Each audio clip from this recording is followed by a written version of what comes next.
네, 현재까지 국내 누적 확진자는 7,400명을 넘었고 사망자는 어제 3명이 더 늘어서 모두 54명입니다.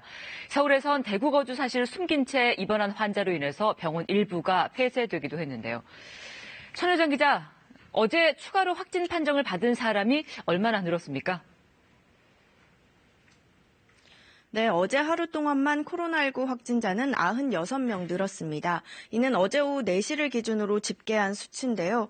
어제 하루 동안만 확진자가 더 늘어 이제 총 누적 확진자는 7,478명입니다.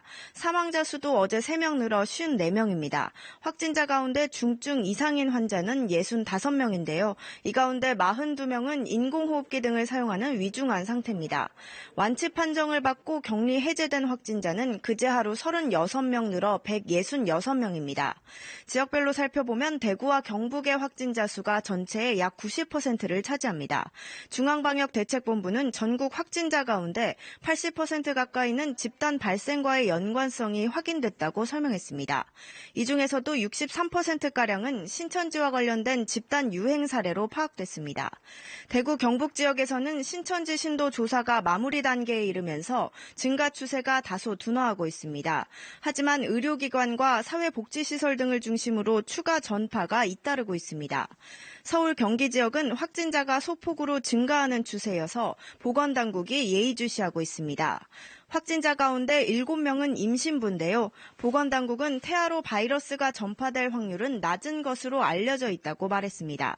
지금까지 코로나19 검사를 받은 사람은 18만 9천여 명으로 17,000여 명은 검사 결과를 기다리고 있습니다. 네, 진료를 거부하거나 또 환자가 거짓 진술을 해서 문제가 되는 경우에 정부의 관련 대책이 있습니까? 네, 이와 관련해서 정부는 대구 거주 사실을 고의로 숨기거나 또 반대로 대구에서 온 환자의 진료를 거부하는 행위, 이 두 가지를 모두 행정력을 동원해 강력히 막겠다고 밝혔습니다.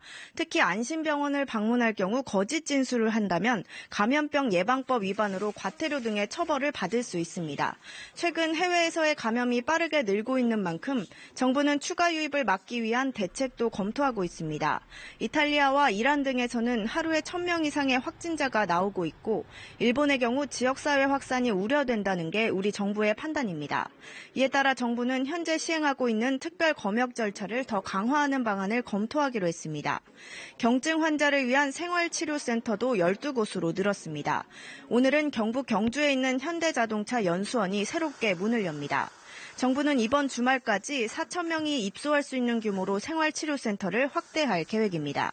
지금까지 중앙재난안전대책본부가 마련된 정부 세종청사에서 KBS 뉴스 천효정입니다.